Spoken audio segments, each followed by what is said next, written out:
Oprah's interview with Harry and Meghan seems to have really cost her image-wise. The comments got so bad on Daily Mail that they stopped accepting comments. No surprise, because Oprah didn't do her homework and sold out to agree to Harry's wishes. She allowed false statements to be publicly broadcast by Harry and Meghan, which deeply hurt others. That was unethical and irresponsible.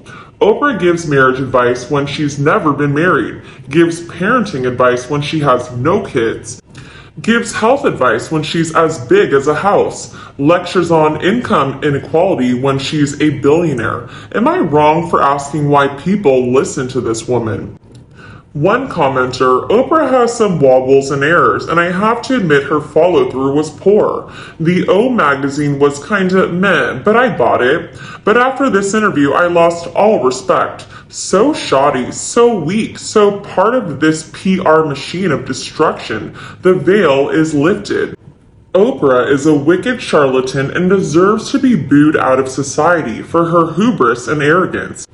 She is just better at disguising her self-promotion. She cares about herself and her money. Her audience was her mark. I've never liked her because she exploits the common person. Once she liked the smell of her own toots a bit too much and glamorized her life for profit is when she lost me. Mad respect for being self-made. However, she has too many questionable connections and promotions to deserve a voice in the current time period. Weinstein, the gross yacht, Dr. Phil, Oz, Markle's, and Gayle.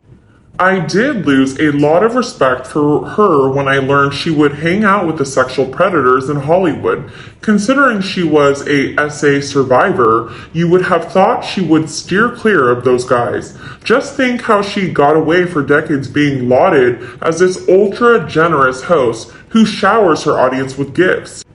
Absolutely none of the giveaways on Oprah came from her or Harpo Productions. The brands donate everything for advertising. It's a business transaction and Oprah profits from the whole effect on the show's ratings. Same thing with Oprah's favorite things. These aren't things she just likes and recommends to everyone to buy. Everything on that list is put forward by a brand and is being merged by Oprah, and she gets a kickback on sales like any other influencer with an affiliate link. Prince Harry and Meghan Markle have received advice from Oprah Winfrey on whether or not they should attend the coronation. The TV mogul has known the Duchess of Sussex for a while and attended the royal nuptials in May 2018. However, their friendship seems to have gotten even closer since Meghan and Harry moved into a $14 million mansion in Montecito, which is close to Oprah's own expansive home. Then, in March 2021, she sat down with Meghan and Harry for a shocking interview that aired on primetime television. During this time, the couple made a number of very damaging claims about the royal family, including that someone at the firm made racist remarks about their son Archie's skin tone prior to his birth. She has now spoken out over the couple's attendance at King Charles's coronation in May.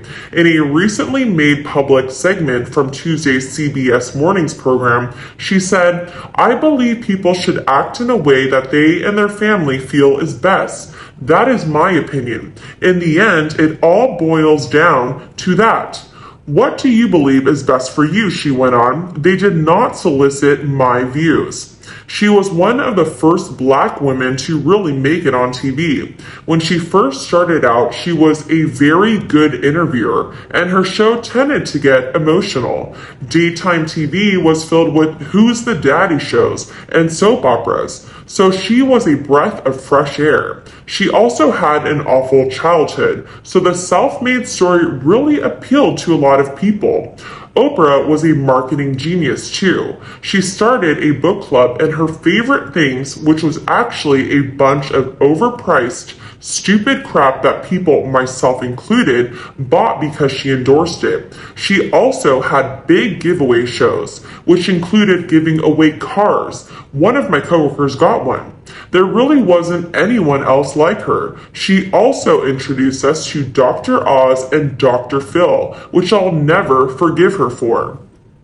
When her TV show ended, she tried to start a magazine and cable network, but by that point, people were kind of moving on from her.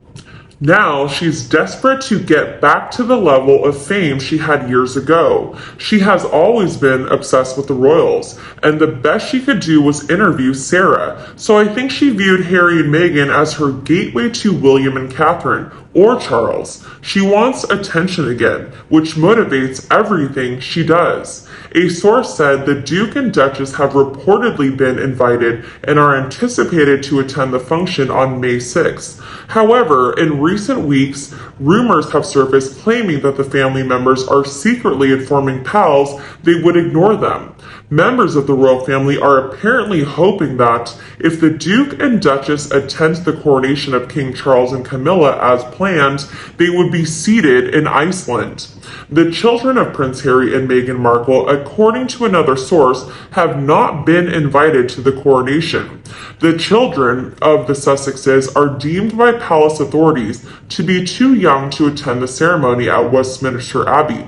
Nevertheless, the pair is likely to spend some time with Archie, who turns 4 on May 6th, and Lilibet, who is now a prince and princess, as they celebrate their son's birthday. However, the palace's decision to bar them would probably raise tensions about whether or not they wanted to bring their small children to the coronation. As the future king is likely to take an official part, it is now predicted that Prince George, 9, and Princess Charlotte, who will turn 8 just before the wedding, will attend. The Prince and Princess of Wales are apparently debating whether or not to accompany Prince Louis, who will turn 5 in April. However, the Sunday Telegraph claimed that it is probable he will show up. Many family members do not want to interact with Harry and Meghan, and they will not be invited to participate in the formal balcony appearance. A family friend reported numerous relatives will turn their backs on them. One of them told me, "I hope they'll be seated in Iceland." Many of the families just don't want to interact with them any further. They don't want to interact with them, but if they must see them at the coronation, so be it. What do you think of Oprah's useless advice to Harry and Meghan? Let us know your thoughts below in the comments section. We hope you have found this video helpful. Don't forget to leave a like, share, and subscribe to the channel if you like it. Thank you for watching this newsletter. See you in the next videos. Goodbye.